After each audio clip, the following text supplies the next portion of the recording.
computadores, las redes sociales, YouTube y la información que encontramos en Internet nos llenan la cabeza de ideas que tenemos que expresar. Porque todos tenemos algo que decir. Por una evolución de ideas. Bienvenido, estás escuchando el podcast de Arcángel Clan. ¿Cómo funciona el mundo?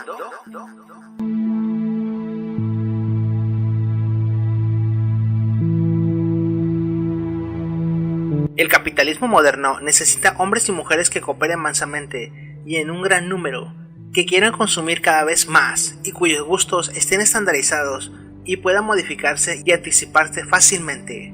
Necesitan seres humanos que se sientan libres e independientes, no sometidos a ninguna autoridad, principio o conciencia moral, dispuestos, empero, a que los manejen, a hacer lo que se espera de ellos, a encajar sin dificultades en la maquinaria social, a los que se les pueda guiar sin recurrir a la fuerza, conducir sin líderes, impulsar sin finalidad alguna, excepto la de cumplir, apresurarse, funcionar y seguir adelante.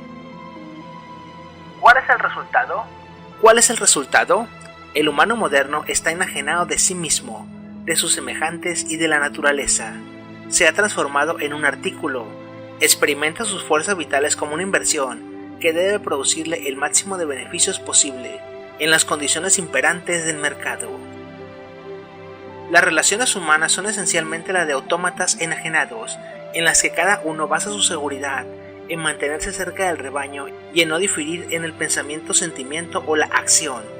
Al mismo tiempo que todos tratan de estar tan cerca de los demás como sea posible, todos permanecen tremendamente solos, invadidos por el profundo sentimiento de inseguridad, de angustia y de culpa, que surge siempre que es imposible superar la separatidad humana. El arte de amar, de Erich Fromm. La historia es cíclica. El ser humano tiende a ser moldeable, manipulable, y como lo demuestran las novelas distópicas, con una enorme tendencia hacia la distracción y a la pérdida del tiempo. No hace falta que nuevos escritores plasmen la realidad. Nuestra sociedad está manipulada por un grupo de personas que no desean que el estado de las cosas cambie. Es por eso que a pesar de los cambios de la tecnología, seguimos estancados en sistemas sociopolíticos y económicos obsoletos. A diferencia de las naciones más poderosas del mundo, nuestro sistema educativo carece de cultura, de raíces, de formación para la vida, y el sistema sociopolítico se reinventa cada 6 años. El simple hecho de enviar a los hijos a la escuela significa crear mano de obra barata, medios de producción que emplacen la compra de robots y preparar a los jóvenes para tener un conjunto de autómatas sin capacidad para cuestionar o criticar el sistema establecido. La política sigue el mismo sistema. Cada 6 años un nuevo tlatoani o un caudillo llega a imponer reformas estructurales. Se cambian sistemas completos, se construyen nuevas leyes que el presidente siguiente destruye, a diferencia de las grandes potencias mundiales que conservan estos sistemas por años o décadas. Al ciudadano de a pie no se le puede pedir gran cosa. La religión continúa interviniendo con la manera de pensar, de hacer las cosas. Ni el estudio ni la investigación le importa al ser humano moderno, mucho menos el debate para generar nuevas ideas. Incluso los que asisten a universidades continúan con esa tradición de no pensar y seguir estúpidamente a líderes que fracasaron estrepitosamente, pero aman consumir noticias y líderes de opinión que se venden al poder. Mientras esto ocurre, las élites siguen gobernando, enviando a sus hijos a instituciones privadas e incluso a otros países, donde recibirán educación para mandar, no para obedecer, aun cuando obedezcan al sistema sociopolítico de mayor jerarquía, algunos en otras partes del mundo, como es el caso del Banco Mundial o el Fondo Monetario Internacional, el cual decide el futuro y las reformas de los países del tercer mundo. La moneda de intercambio cultural diaria es la ignorancia. Las personas opinan porque tienen expresión, no porque tengan conocimiento alguno sobre la materia, y no les interesa aprender o investigar. Vivimos en un sistema que mantiene el miedo y que es capaz de permitir la violencia y la guerra, con tal de mantener asustada y controlada a su población para que siga consumiendo.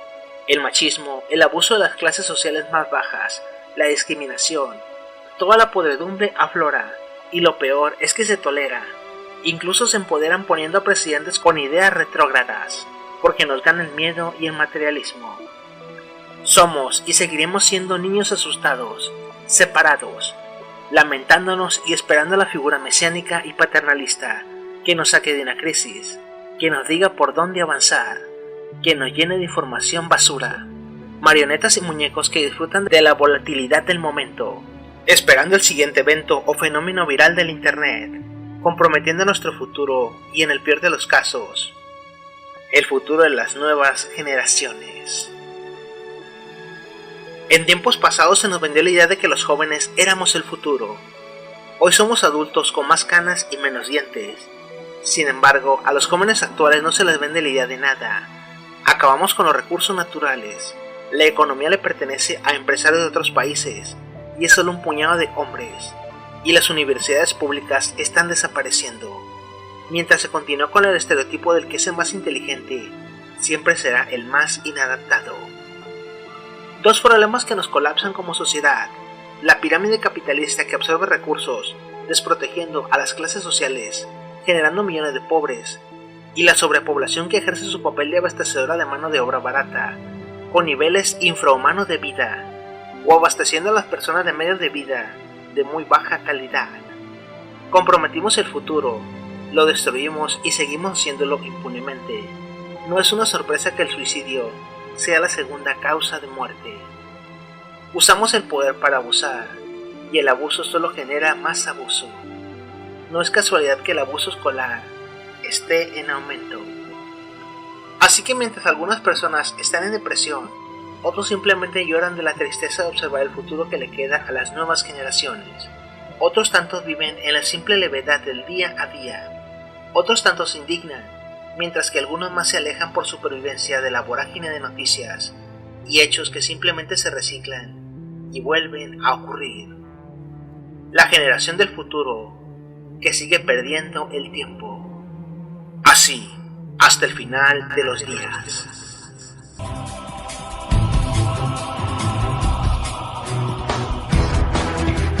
La realidad se va a ver confrontada ante dos lógicas muy fundamentales que son analizadas desde la perspectiva de la sociología pedagógica. Primero, la sociología pedagógica viene de dos ramas entonces, una que tiene que ver con la pedagogía y otra con la sociología. La sociología viene a ser finalmente la ciencia que estudia la sociedad desde sus interacciones entre individuos.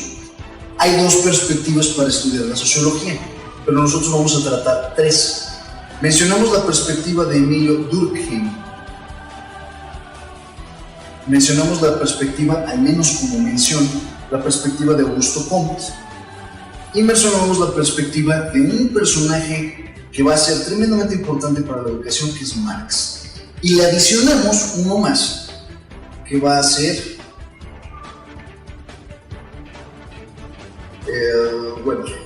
o Weber. La pronunciación correcta, de hecho, Weber. Bueno, tomamos estos tres personajes. Primero, Comte es el primero en tratar de ponerle reglas a la sociología. Este hombre entonces va a establecer reglas que vuelvan finalmente a la sociología una rama del conocimiento positiva. ¿Qué quiere decir qué? Que es demostrable. Y esa demostrabilidad le va a dar a la sociología finalmente su categoría de ciencia. Durkheim, por otro lado, no se interesa tanto en las reglas que se interesaba Comte, pero sí desarrolla otro set de reglas. Y él dice, mira, no es tan importante el individuo y lo que el individuo piense, porque en realidad el problema viene a ser que el individuo dentro de una sociedad actúa de manera completamente distinta. Durkheim se inventa entonces un esquema que se denomina el estructural funcionalismo. Hay dos personajes que vale la pena analizar en este espectro. Uno tendría que ser Talcott Parsons y el otro tendría que ser el Malcolm Merry. Vamos a analizar a Durkheim. Durkheim dice que todas las sociedades se componen de tres partes. Hay una parte a la que denominaremos la superestructura, una parte que se denomina estructura y una parte que se denomina infraestructura, infraest. ¿Cuál es la diferencia entre una y otra? Durkheim cree que una persona es una persona en su intimidad, Y esa persona es quien es, callado en su casa, guardado del resto de la gente. Porque en realidad lo que él es en la intimidad no se parece a lo que él es socialmente. Ahora, muchos han especulado si esto no es cierto. Hay un tipo, y lo recomiendo amplísimamente, aquí vamos a llamar simplemente Proc, el profesor Kinsey de la Universidad de Indiana, Albert Kinsey. Kinsey hizo el diseño de un modelo para estudiar las conductas sexuales de la gente. Kinsey encontró, curiosamente, que, por ejemplo, en el sexo, absolutamente nada de lo que tú creas regular, normal o común, lo es. En realidad la gente, toda la gente, es completamente distinta. Kinsey demuestra entonces el punto que establece Durkheim 150 años más temprano. La gente en la intimidad es una y socialmente nosotros somos otro. Durkheim le llama rol. Nosotros cumplimos roles, primero, basado en el estatus. Al momento de nacer, aparte de heredar los ojos de mamá y la cara de papá, o el cabello de uno o el cabello del otro, o la falta de cabello, lo que hayas heredado, esta persona se inserta en una sociedad basado en la cantidad de dinero o la clase social que sus padres le heredaron. Así, en ese sentido, la clase social se divide en tres, por así decirlo: la clase alta, la clase media y la clase baja. Hay otras clasificaciones, por ejemplo, Merit se avienta la puntada a decir que hay una clase alta, alta, baja, una media alta, media baja, y una clase baja y una clase baja alta. Vamos a dejarlo así. Cuando tú naces, de acuerdo a dónde vives, dónde te puedes educar, qué cantidad de autos tienes, ahora es qué teléfono tienes, qué cantidad de televisiones y qué tipo de televisiones tienes en tu casa, te colocas en algún lugar. Si tú estás estudiando en esta universidad, tú lo que tienes es que probablemente estás entre la clase media baja y media alta. Estás exactamente a la mitad de la tabla. Ahora, Durkheim pensaba que una persona puede subir o bajar. Si esta persona vive su vida con disciplina, con orden, estudia, trabaja, se rodea de la gente adecuada, porque al final no es riqueza, es percepción. Esta persona puede subir en la pirámide y alcanzar una clase más alta. Al heredar y al morir, sus hijos van a heredar una clase superior, y así sucesivamente. Todos entonces estamos directamente ligados a esto. Ahora, como no interactuamos únicamente dentro de esta pirámide, nosotros interactuamos dentro de esta pirámide extendida. ¿Por qué?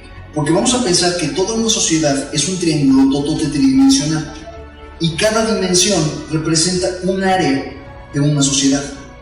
Por ejemplo, en la educación, ¿quién ocupará la superestructura? Y recordemos que la superestructura es quienes toman decisiones. Toma decisión. La superestructura. Quien puede decidir el rumbo de todos los demás. Generalmente porque son dueños de esto, de la infraestructura. ¿A qué infraestructura nos referimos? Desde los terrenos gigantescos hasta la maquinaria de producción, como decía Marx. Quienes son los dueños de los medios de producción forman parte de esa superestructura y pueden tomar las decisiones que afecten a una comunidad. Ahora, Durkheim planteaba que esta persona nace aquí, crece, vive, pero depende de varias esferas. Hay gente que trabaja en ramas de gobierno, y gobierno es un triángulo tridimensional provisto de su propia estructura. En el gobierno del estado de Hidalgo, vamos a llamarle GE, el gobierno del estado de Hidalgo, la superestructura estará integrada por secretarios, el gobernador, todos los que tienen que ver con el estado y puedan tomar decisiones que afecten a todos. Las clases altas serán directores generales, subdirectores, directores, y de ahí irá bajando hasta el intendente o el que está desempleado, que vive a lo mejor de la limosna que alguien le da de gobierno. Suena feo, pero sí funciona. Junto con esto podemos hablar del marco de las empresas, los motociclistas, incluso, ¿por qué no?, los criminales. También tienen su superestructura. ¿Qué es esto según Durkheim? Son sándwiches puestos uno después del otro, de pirámides, que todos al final tienen algo que ver. Todos son una parte de una estructura general, y entre todos se tiene que compartir el dominio de esta infraestructura. Ese es en general el problema del robo. Cuando tú juegas dentro de la sociedad, tú eres una persona con este grupo, con el gobierno del estado, y ocupas un estatus, un nivel de arriba abajo.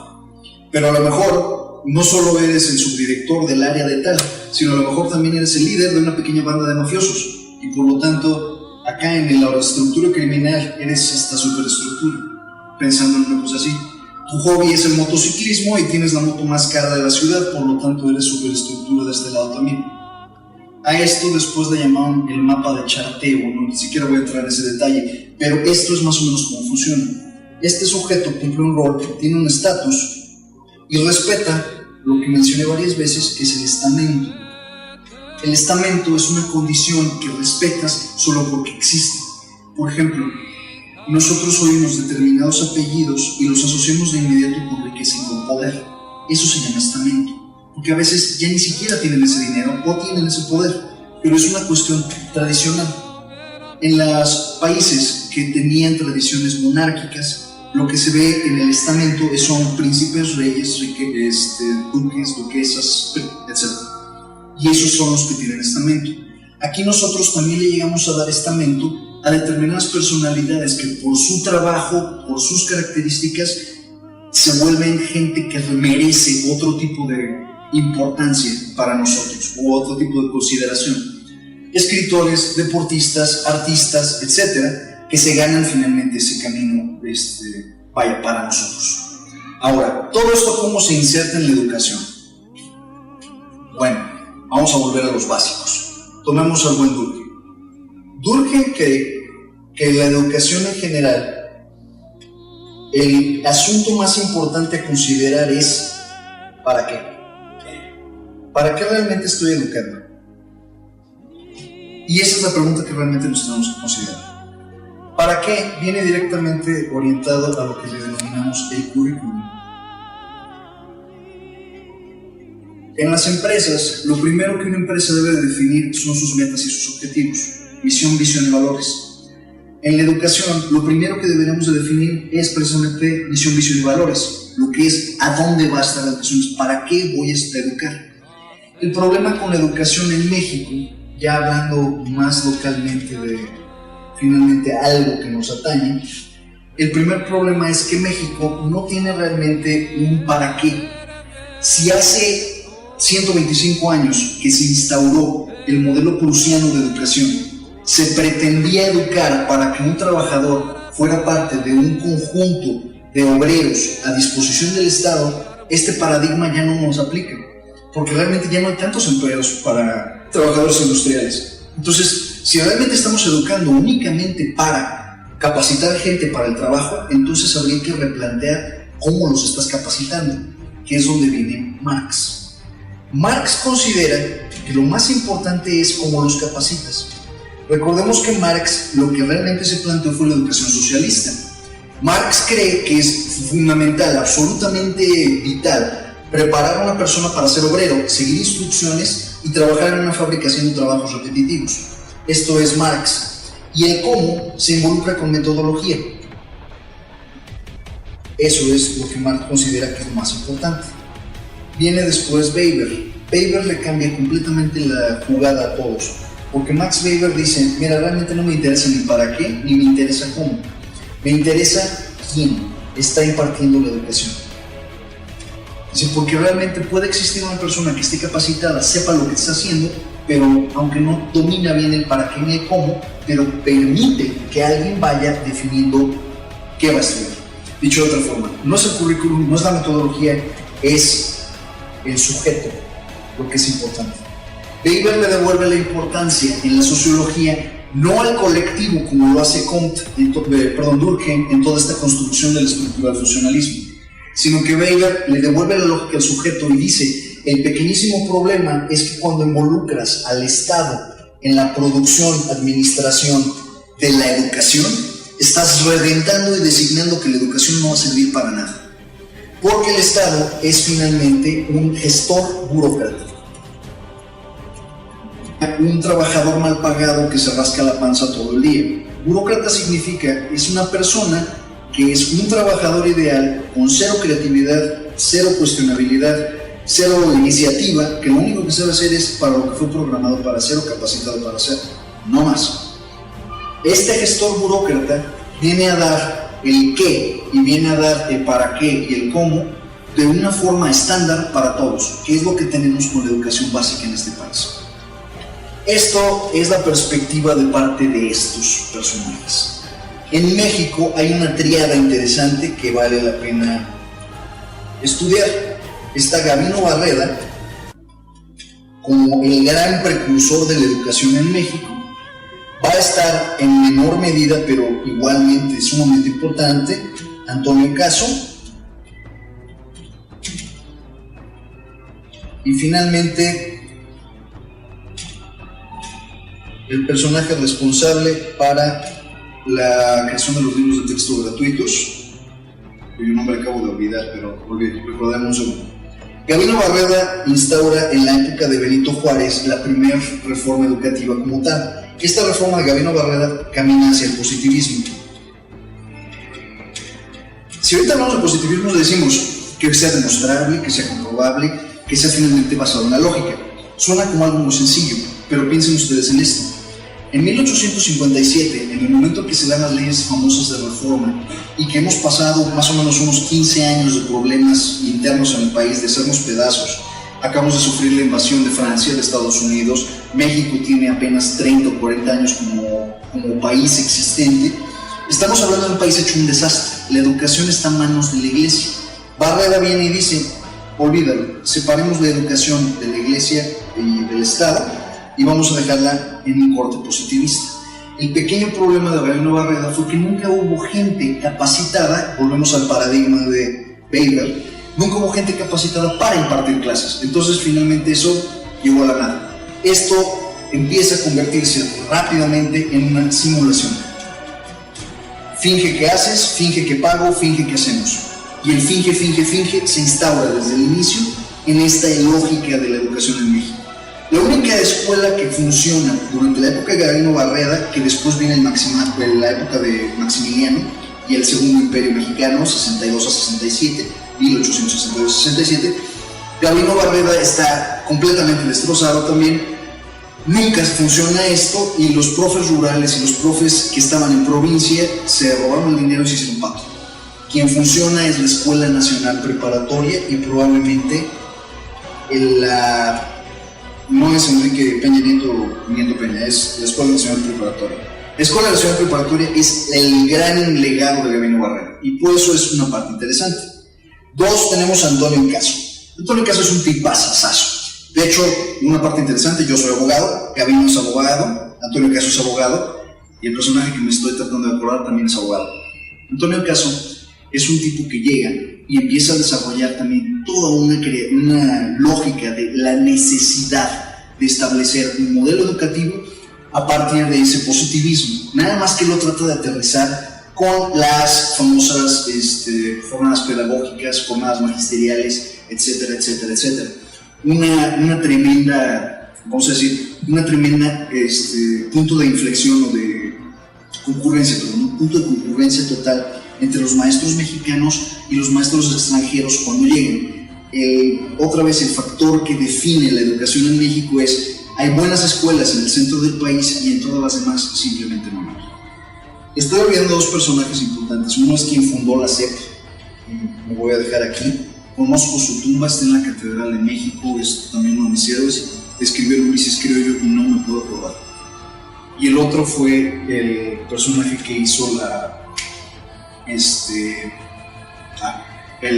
Comisión Nacional de los Libros de Texto Gratuitos, que también lo tengo en punta de la lengua, pero no me puedo acordar. Vamos a dejar esto de lado un segundo. Pensemos en un contexto general. Ustedes han leído durante las pasadas 4 semanas trabajos de distintos autores que pretenden llevarnos a un mayor entendimiento de cuál es el paradigma mexicano.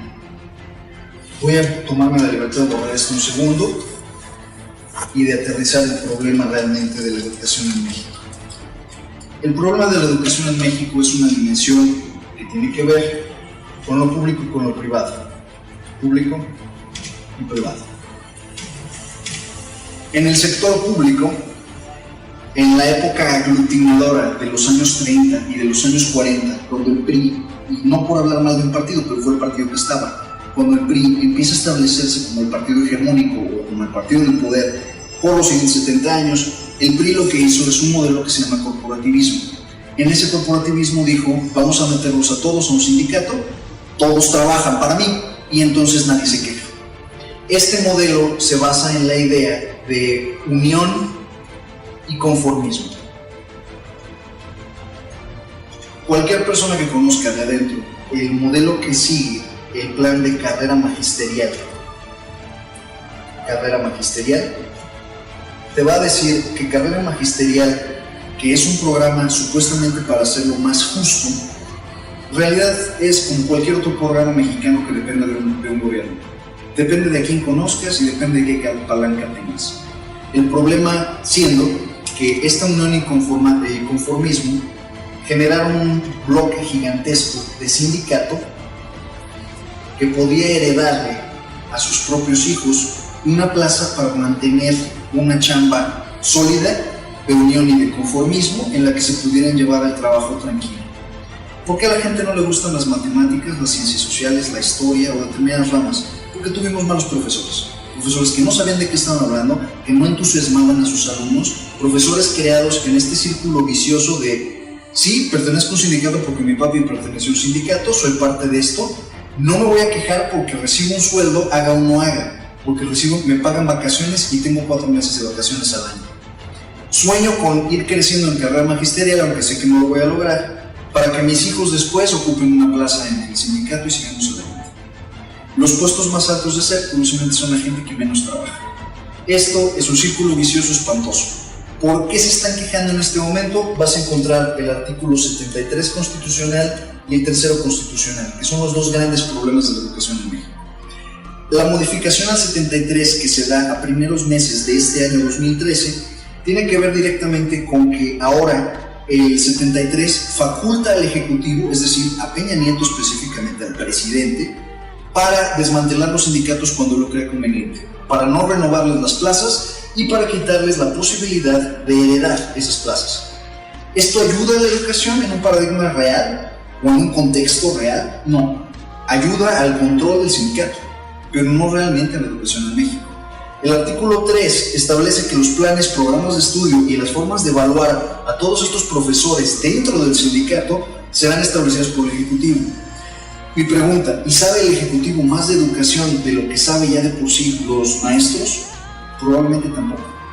La educación, como cualquier otro oficio o profesión, requiere de mucha práctica, requiere de mucho tiempo, requiere de mucho estudio, requiere de tablas. Esto no es algo que se haga en 2 minutos. La idea de poner un secretario de educación, de poner otras personas que no saben al respecto de mecánicas, de políticas, es simplemente absurdo. La perspectiva que se presenta aquí es, ¿seguirá el modelo siendo lo que es? Probablemente sí. El asunto, analizado a través de los ojos de Durkheim, es que la gente no entiende sus roles, pero tampoco entiende el contexto del juego. Y basado en Max Weber de Durkheim, ni entienden para qué, ni entienden cómo, ni entienden quién. Y eso es un problema. Las escuelas privadas tienen otro problema. Si el profesor es advenedizo a nivel público, a nivel privado el profesor generalmente es el peor monstruo que existe. Porque tienes a un personaje que no estudió para dar una clase, que generalmente tiene un grado de licenciatura, una cédula profesional, pero no tiene la experiencia. Se lo arrojas a un grupo de 30 o 40 personas y ¿qué es lo que generas? Esto se da más donde el gobierno no puede cumplir, que es a nivel bachillerato y licenciatura. A nivel bachillerato y licenciatura, donde no puede cumplir el gobierno con la cantidad de personas que demandan educación, entonces se ocupa o se apoya en las privadas. El desdén que siente finalmente el sistema frente a la institución privada es absoluto. Pero las privadas tienen una ventaja. Ellas operan bajo sus propias reglas, sus propios cánones y prácticamente sin checar, sin gobernar y sin nada. Todo lo que las escuelas privadas hagamos a favor de la educación tiene que ser voluntario. Es decir, nosotros decidimos qué entregamos, qué hacemos y qué no hacemos. Y en el momento que no quieres, como universidad privada, entregar, no entregas. Es absolutamente increíble. Si en esto te planteas el bachillerato y las licenciaturas, este es un dato muy curioso, pero el abandono escolar a nivel bachillerato se está dando más a nivel privado que público. Y se da más porque generalmente las escuelas privadas son, con todo el debido respeto a las escuelas, vulgares y asquerosos negocios.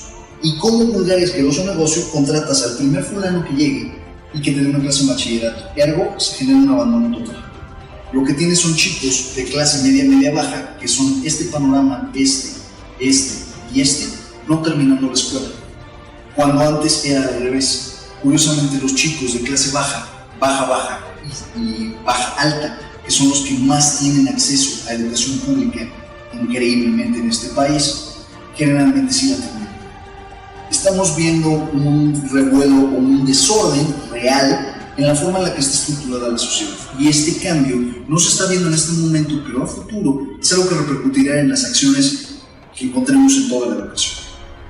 ¿Qué sirve la sociología educativa? La sociología educativa te sirve para planear finalmente cuál va a ser vamos a llamarle el orden en el que vamos a realizar una investigación para orientar muy bien los resultados que se pretenden obtener, para estudiar y entender que se estudia al ser humano desde sus relaciones sociales, no en lo íntimo. Un ser humano solo me va a decir cualquier cantidad de mentiras o realidades, pero no me sirve. La gente en contexto y en sociedad actúa completamente distinto.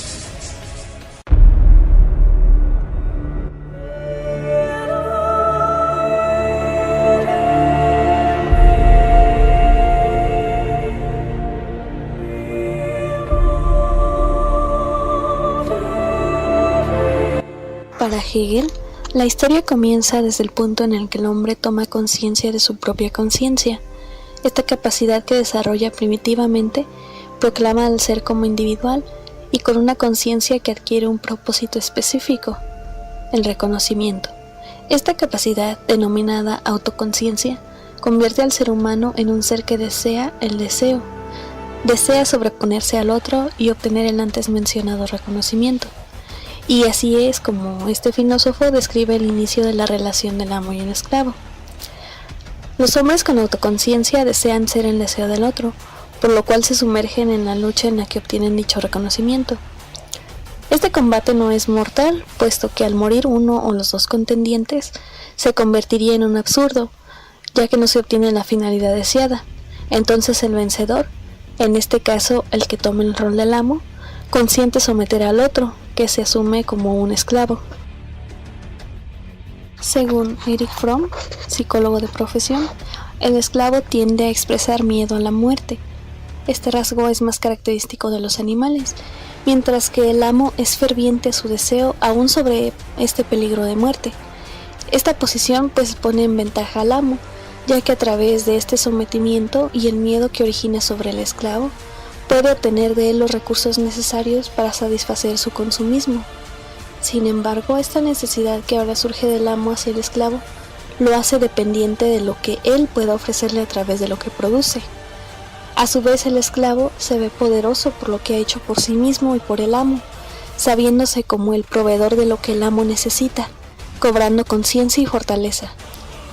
A través del deseo del esclavo por convertirse en amo, este evolucionará, mientras el amo, bajo el principio de identidad, conservará su esencia. Así es como el esclavo finalmente consigue la libertad deseada. Tiempo después, Nietzsche retoma este concepto del amo y el esclavo para su célebre libro Genealogía de la Moral, en el cual pretende desentrañar el origen del bien y el mal, y si este significante que se otorga tiene que ver directamente con el rumbo y el desarrollo que ha tomado la sociedad. En este libro describe entonces que la moral es un concepto que no es fijo, que se le atribuyen distintas características a través del tiempo y de la función de la sociedad. La moral como creación humana es algo que no está determinado para siempre y es influida por la psicología humana. La moral de Amos pertenecería a la de la antigua Grecia, en el cual el concepto de bueno estaba conformado por la constitución del héroe, un hombre fuerte, tenaz, lleno de vida. Por el contrario, la encarnación de lo malo eran los aspectos humildes de los pobres. Nietzsche devela que los conceptos morales que tenemos actualmente son heredados de la moral cristiana. En el libro anterior a este, que escribió Nietzsche, llamado La Gaia Ciencia, el autor da muerte a la figura de Dios. Sin embargo, dice textualmente: pero dado el modo de ser de los hombres, seguirá habiendo durante miles de años cavernas donde se mostrará su sombra. Con esto claramente se refiere a la herencia que ha dejado la religión en los distintos modos de pensar, de actuar y de ser de la sociedad. Estos conceptos morales heredados del cristianismo son para Nietzsche emociones de amargo resentimiento. La bondad moral, la culpabilidad, la piedad y la abnegación, que son el actual sinónimo de lo moral y cristianamente bueno en realidad, son sentimientos de rencor hacia los demás o contra uno mismo. Usa la acepción francesa ressentiment para referirse a la emoción que siente el oprimido. Es una venganza llevada a cabo en contra de la opresión a la que no pueden enfrentarse directamente. Con esta concepción de la moral resentida, es entonces el don de la humildad y la obediencia, la bondad y demás semejantes, el máximo del lado bueno de las personas, contraponiendo las cualidades de los poderosos como fortaleza, nobleza, acaudalamiento, entre otros. Nietzsche describe en la segunda parte de su libro la mala conciencia, asociada a la culpabilidad con la que cargan los seres humanos y que es necesaria para mantener armonía en la sociedad. El ser humano, según el psicoanalista Sigmund Freud, tiene innatos deseos de permanecer dentro de su inconsciente, en el ello. Estos deseos no los puede exteriorizar debido a que pueden sobrepasar los límites que establece el otro para su seguridad. En este punto quiero remitirme al origen de la convivencia social. Freud pone características de canibalismo, incesto y homicidio en todas las personas al nacer. Estas condiciones deben ser sublimadas para la correcta convivencia en sociedad. Si la sublimación no llega a suceder, la misma sociedad se encargará de alienar y castigar a estos individuos. Nietzsche, como precursor de las ideas de Freud, refiere que gracias a la socialización se impide que actuemos siguiendo nuestros deseos de ser crueles con los otros. Y es la misma mala conciencia la que nos castigará si tendiéramos a hacerlo. En la última parte de Genealogía de la Moral, Nietzsche se pregunta acerca del surgimiento del ascetismo, corriente que defiende la castidad, la pobreza, la vida religiosa, dando la espalda a los placeres y satisfacciones que ofrece la vida. El filósofo cuenta que este pensamiento se origina igualmente a través de la frustración, por la tentativa de ejercer influencia sobre los demás. Es como una especie de sublimación del deseo de ejercer la crueldad con los demás, purgando el deseo con la reducción de los placeres.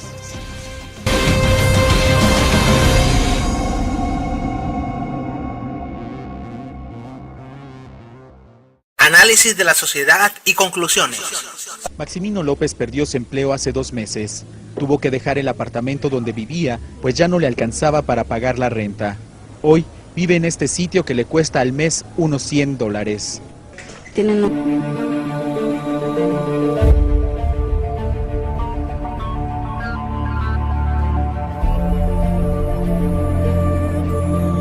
Si citamos solo 2 teorías de la sociología, encontramos 2 críticas muy puntuales a lo que se menciona sobre el tema. El derecho penal, el que nos ocupa, según la normatividad del fenómeno de la delincuencia, ha ido evolucionando con el paso de los siglos, pasando de mutilaciones, ejecuciones públicas, a un sistema inquisitorio que persigue el delito, aunque en determinados países aún se aplica la pena de muerte a criminales que se consideran imposibles de reinsertar en la sociedad, incluyendo ejecuciones y mutilaciones públicas. Teorías sociológicas. La teoría marxista afirma que el derecho es un sistema de dominación de las clases sociales bajas. Lo podemos ver cuando la policía discrimina a determinadas clases sociales por ser morenos o parecer pobres. Por su parte, tanto Durkheim como Montesquieu coinciden en que el derecho es fruto de la sociedad de la que emana. Por su parte, la teoría ecológica afirma que la ciudad produce delincuentes, no solo por la sobrepoblación, sino por el abandono y la marginación que viven cierto tipo de personas, fruto de la desigualdad social y la falta de oportunidades. Niñas, niños y adolescentes mexicanos que deberían estar estudiando se encuentran fuera de las aulas, siendo así más vulnerables a fenómenos como la violencia o la narcoexplotación. Un niño, una niña, un adolescente que no está en la escuela, pues va a estar expuesto a muchos otros riesgos, por ejemplo a la violencia, a las actividades económicas, a la, violencia armada. Son mexicanos con mayor riesgo a perpetuar los círculos de pobreza, lo que a decir de los expertos en infancia no solo lapida su futuro, sino pone en jaque su propio presente. De acuerdo con el censo educativo, esto no nos puede hacer ajeno, ni a los jóvenes ni a los que ya somos adultos. puesto que es muy difícil encontrar trabajo, y en casi todos se les pide a las personas que adapten roles e ideologías para poder permanecer trabajando. Esto ocurre también en los grupos escolares y partidos políticos. Sin embargo, se considera que este tipo de roles son aceptables, puesto que la persona puede salirse de ellos. Si recurriéramos a un estudio sociológico más anterior, podríamos regresar a la teoría de Durkheim, donde en una sociedad donde existen 10 o 20 casas y todos se conocen, existe un comisario o policía ejidal, y con eso es suficiente para que todos se porten bien, bajo amenaza de irse a la celda de la sindicatura o que llegue la policía. Sin embargo, cuando las sociedades crecen, ese derecho se ve rebasado, lo que nos lleva a el sistema de justicia. El sistema de justicia en las sociedades es ineficiente.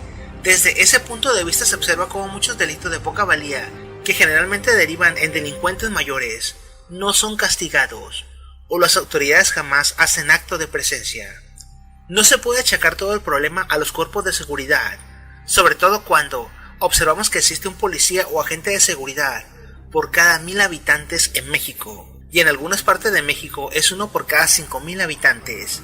Aun cuando la ONU recomienda 2.8 policías por cada 1000 habitantes, el Estado no cuenta con los recursos para abastecer la demanda, y las autoridades siguen aplicando la teoría de la selectividad. ¿Qué es la teoría de la selectividad? Según Raúl Zaffaroni, el individuo que vive dentro de un grupo adapta su comportamiento e interioriza el estatus social y los hábitos o costumbres de su grupo predominante. Este estatus social también puede venir por estamento o por herencia, simplemente haber nacido en ese lugar. El individuo adquiere ciertos rasgos predominantes. Dichos rasgos pueden ser el de un estudiante, o un maestro con traje, o los rasgos físicos que se buscan en un delincuente. Desde la construcción de ciudades bonitas, comenzamos a encontrar que hay personas que resultan no gratas para esta ciudad, o para estos modelos de ciudad. De ahí que un elemento central es retirar lo que parece que no les es atractivo, que no es visiblemente bonito, ¿no? Y ahí las poblaciones callejeras han sido foco particular de atención. Todos lo siembran.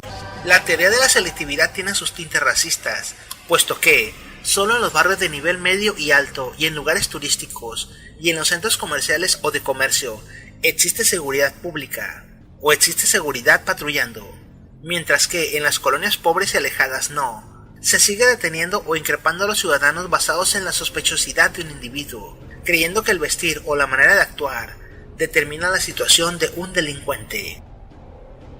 En México, por ejemplo, si eres moreno o tienes rasgos indígenas, ya tienes media batalla perdida, y esto se aplica diariamente. Se detuvo a la persona por parecer sospechoso y mostrar nerviosismo a la hora de increparlo, etc. Seguridad pública y justicia. La seguridad pública no puede contener el fenómeno criminal y únicamente funciona como una barrera para detener y persuadir. Pero las políticas criminales no se implementan, no se ataca el verdadero problema que genera el crimen. Bajo este aspecto de policía ruda, hostil y que da castigos ejemplarizantes, el agente es el que sale peor librado en el contexto de la lucha criminal, puesto que es el brazo armado de la justicia. Incluso cuando el agente comete alguna arbitrariedad, sin ningún reconocimiento o siquiera alguna pensión por haber realizado su labor. Por su parte, la ciudadanía no considera que el proceso judicial sea importante, sobre todo considerando que la justicia ya existía en el inicio de la humanidad. Existían las mutilaciones, la ley del talión, el ojo por ojo, etc. Incluso se aplaude cuando se lincha en público a un ladrón o a un violador, a su vez que le acarrea un costo mayor al Estado, el mantener a un interno, mientras que la ociosidad del interno predispone a que adquiera peores conductas de las que tenía al ingresar en un penal, puesto que el individuo debe de adaptarse a los roles que existen dentro de un centro de readaptación. Sobrepoblación y delincuencia. La sobrepoblación y la alta tasa de natalidad presentan un nuevo problema. Existen muchos jóvenes desocupados y que no tienen empleo o acceso a la educación. La sociedad considera a la juventud una carga, no el futuro del mundo. Esta marginación produce inestabilidad social, a la cual el Estado no responde con comprensión o apertura para buscar una solución. sino con simple disuasión y represión. Las llamadas políticas públicas, que no son otra cosa que las medidas o leyes que se aplican para eliminar el delito o frenarlo, como el deporte, la educación, los oficios, etc., no se implementan y la rehabilitación del recluso no está considerada ni se toman en cuenta las opiniones de los científicos penales, puesto que el Estado insiste en no contar con recursos para realizar estas labores, gastando enormes cantidades de presupuesto orientadas a operativos e investigación de delitos consumados, pero no en la detención o la contención del crimen. Control social.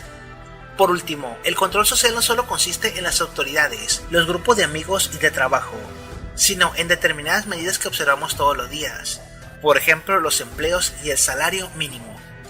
Si bien es verdad que la educación universitaria es un tipo de control social, el salario mínimo lo es también, y a todos nos afecta.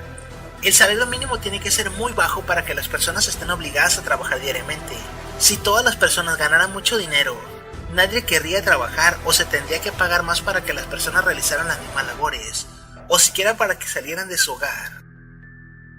Por eso es que en determinadas sociedades la educación básica es gratuita, pero estudiar una carrera universitaria significa endeudarte de por vida. No todos pueden ser profesionistas, y uno de los síntomas de la sociedad neoliberal salvaje es ese mismo, la falta y la extinción de la universidad pública. Por su parte, los empleos basura, cajeros de Walmart, obreros generales y demás, son medidas que toma el gobierno por medio de las empresas a cambio de incentivos fiscales, para que mantenga ocupada a la mayoría de las personas, aun cuando el salario percibido no sirva para sobrevivir siquiera.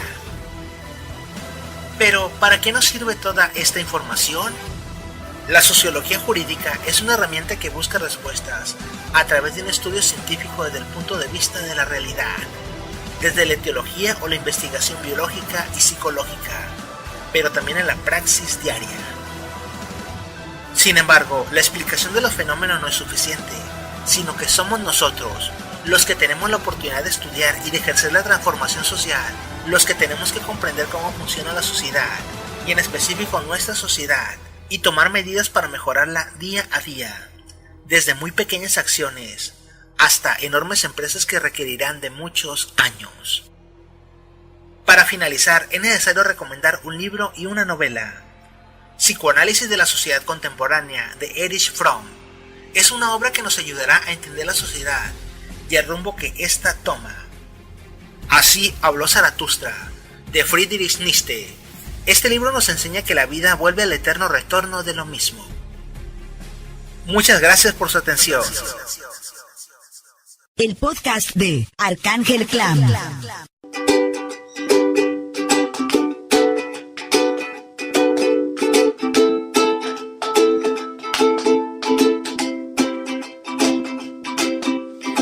Vive encerrado en su ilusión de progreso, sin mirar que su rutina y el dinero lo hacen preso.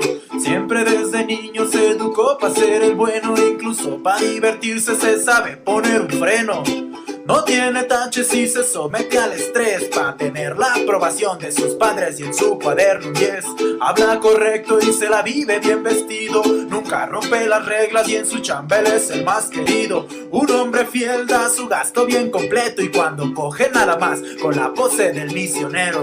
Todos los domingos tempranito allá en la iglesia necesita de una religión que sirva de anestesia. Hombre de mierda, tú que todo lo haces bien, que caminas correcto y nunca bajas de ese tren, que vives fantasías en un mundo enajenado de acuerdo con el sistema, el capital y el Estado.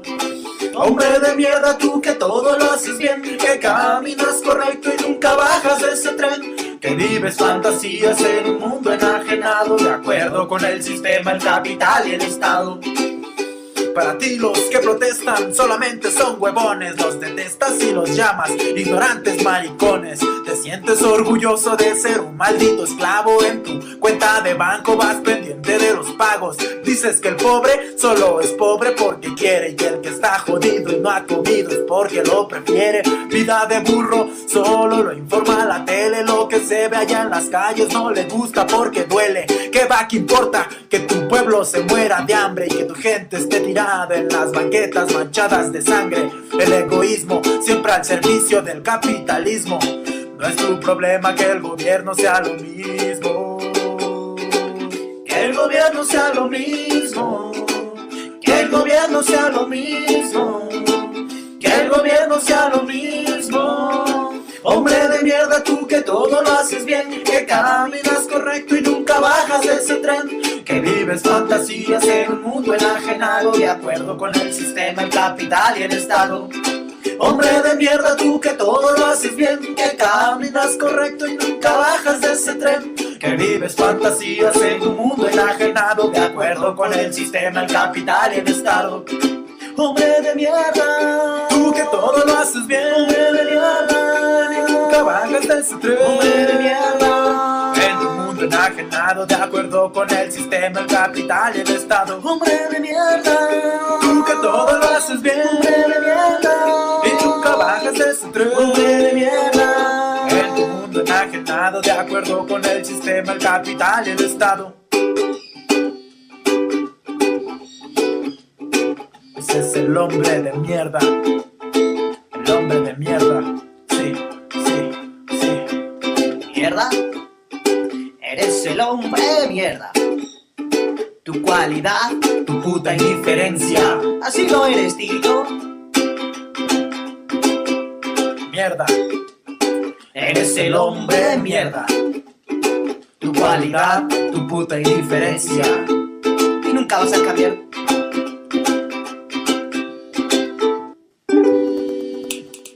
Todo es plasma en la realidad.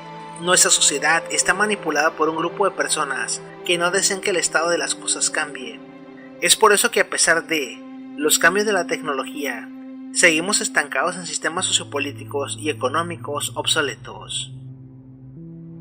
A diferencia de las naciones más poderosas del mundo, nuestro sistema educativo carece de cultura, de raíces, de formación para la vida, y el sistema sociopolítico se reinventa cada 6 años. El simple hecho de enviar a los hijos a la escuela significa crear mano de obra barata, medios de producción que emplacen la compra de robots y preparar a los jóvenes para tener un conjunto de autómatas sin capacidad para cuestionar o criticar el sistema establecido. La política sigue el mismo sistema. Cada 6 años un nuevo tlatoani o un caudillo llega a imponer reformas estructurales. Se cambian sistemas completos, se construyen nuevas leyes que el presidente siguiente destruye, a diferencia de las grandes potencias mundiales que conservan estos sistemas por años o décadas. Al ciudadano de pie no se le puede pedir gran cosa. La religión continúa interviniendo con la manera de pensar, de hacer las cosas. Ni el estudio ni la investigación le importa al ser humano moderno, mucho menos el debate para generar nuevas ideas. Incluso los que asisten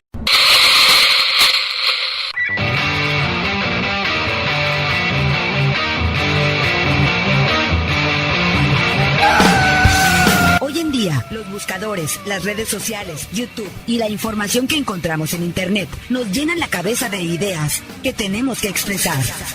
Porque todos tenemos algo que decir. Por una evolución de ideas. Bienvenido, estás escuchando el podcast de Arcángel Clan. ¿Cómo funciona el mundo?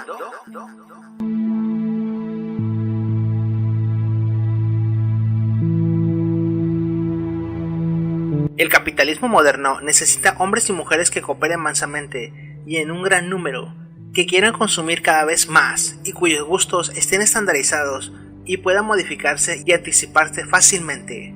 Necesitan seres humanos que se sientan libres e independientes, no sometidos a ninguna autoridad, principio o conciencia moral, dispuestos, empero, a que los manejen, a hacer lo que se espera de ellos, a encajar sin dificultades en la maquinaria social, a los que se les pueda guiar sin recurrir a la fuerza, conducir sin líderes, impulsar sin finalidad alguna, excepto la de cumplir, apresurarse, funcionar y seguir adelante. ¿Cuál es el resultado? ¿Cuál es el resultado? El humano moderno está enajenado de sí mismo, de sus semejantes y de la naturaleza. Se ha transformado en un artículo, experimenta sus fuerzas vitales como una inversión que debe producirle el máximo de beneficios posible en las condiciones imperantes del mercado. Las relaciones humanas son esencialmente las de autómatas enajenados, en las que cada uno basa su seguridad en mantenerse cerca del rebaño y en no diferir en el pensamiento, sentimiento o la acción. Al mismo tiempo que todos tratan de estar tan cerca de los demás como sea posible, todos permanecen tremendamente solos, invadidos por el profundo sentimiento de inseguridad, de angustia y de culpa, que surge siempre que es imposible superar la separatidad humana. El arte de amar, de Erich Fromm. La historia es cíclica. El ser humano tiende a ser moldeable, manipulable, y como lo demuestran las novelas distópicas, con una enorme tendencia hacia la distracción y a la pérdida del tiempo. No hace falta que no estemos disgustados, separados, lamentándonos y esperando a la figura mesiánica y paternalista que nos saque de una crisis, que nos diga por dónde avanzar, que nos llene de información basura, marionetas y muñecos que disfrutan de la volatilidad del momento, esperando el siguiente evento o fenómeno viral del internet, comprometiendo nuestro futuro y, en el peor de los casos, el futuro de las nuevas generaciones. En tiempos pasados se nos vendió la idea de que los jóvenes éramos el futuro. Hoy somos adultos con más canas y menos dientes. Sin embargo, a los jóvenes actuales no se les vende la idea de nada. Acabamos con los recursos naturales. La economía le pertenece a empresarios de otros países y es solo un puñado de hombres, y las universidades públicas están desapareciendo. Mientras se continúa con el estereotipo del que es el más inteligente, siempre será el más inadaptado. Dos problemas que nos colapsan como sociedad: la pirámide capitalista que absorbe recursos, desprotegiendo a las clases sociales, generando millones de pobres, y la sobrepoblación que ejerce su papel de abastecedora de mano de obra barata, con niveles infrahumanos de vida, o abasteciendo a las personas de medios de vida de muy baja calidad.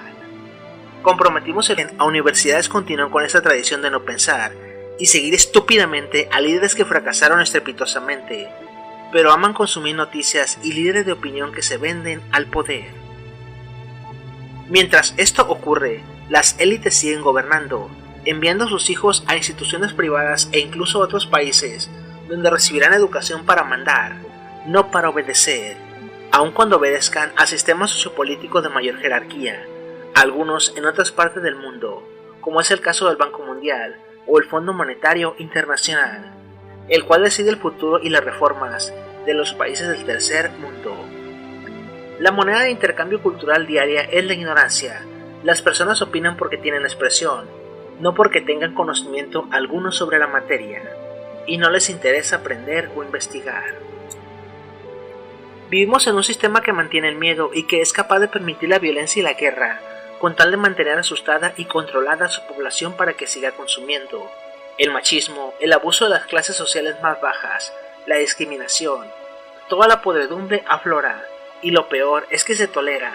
Incluso se empoderan poniendo a presidentes con ideas retrógradas, porque nos gana el miedo y el materialismo. Somos y seguiremos siendo niños